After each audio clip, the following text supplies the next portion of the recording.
Hi Gemini, mid-month of June 2025, mid-June 2025, ito na po ang inyong reading. Kuha lang tayo ng ilang guidance, advice, messages para sa inyo. Of course, mensaheng gabay lamang po. Just only take what resonate. Tayo po general reading. Gemini, kuha lang tayo ng ilang guidance para sa inyo. Para sa taong nakikinig ngayon, Gemini, mid-June, message for you. Guidance, Gemini, nandito pa rin tayo, Gemini season, kamusta kayo? Happy birthday sa mga nag-celebrate na or magsa-celebrate pa lang. Saan ba tayo? Ayan. Sige, kuha muna tayo ng guidance para sa inyo. Gemini, ay, may gustong bumagsak, okay. Okay, Gemini, para sa taong maring makapakinig nito. June, mid-June 2025. Sa taong nakikinig right now, Gemini, guidance para sa iyo. May isa dito. Okay. Add pa tayo. Guidance advice. Ang dami naman nun. Okay, kunin ko na lang yung pinaka-advice pa. Gemini. Okay. The Ten of Swords. This one is in reverse. The High Priestess. The Queen of Cups, Nine of Cups, Seven of Wands, the Two of Cups, balance, protected, pagdating sa love, okay, Temperance card is in reverse, Ace of Pentacles, the Strength card. Okay, Eight of Cups reverse and the Four of Pentacles. Okay, talagang just only take what resonate.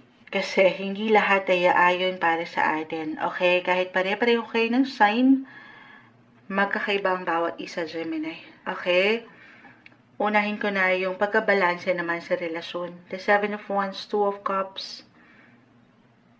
Actually, the Queen of Cups, Temperance card is in reverse. The High Priestess.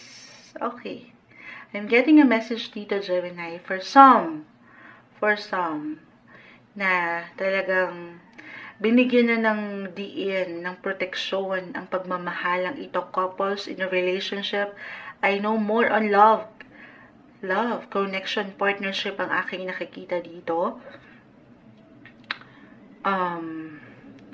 Kung kayo nakapakinig sa mga Taurus before nyo, more on practical money, pero sa inyo, more on emotions.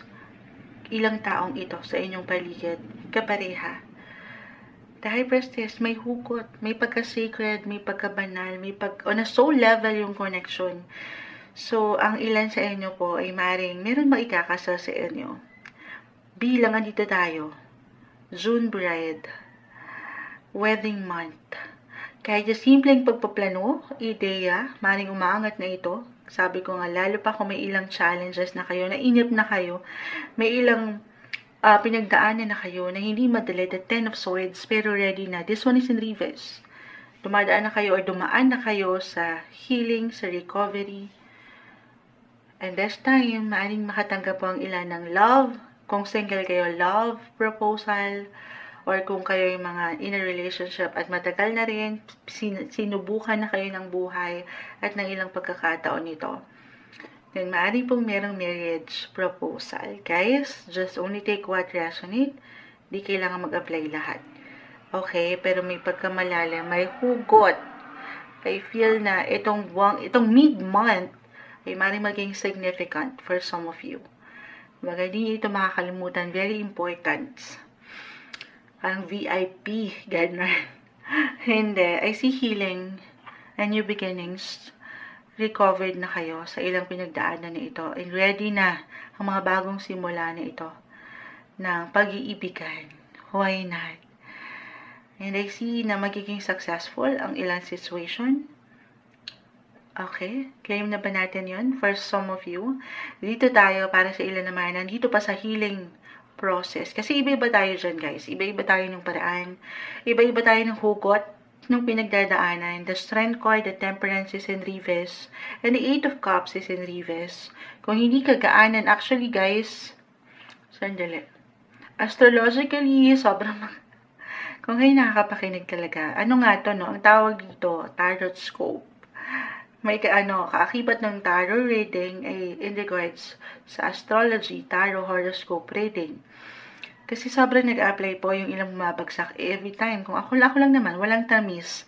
Astrologically, sa ilang ganap natin sa astrolohiya, itong ilang bumabagsak sa inyong baraha. Kung kayo nakapakinig na from Aries hanggang sa inyo. We have a full moon this June 11. By the time na mapakinggan nyo to, nire-record ko ito June 10. Ayan. Mid-month in the next coming days, maaring maramdaman ito ng ilan.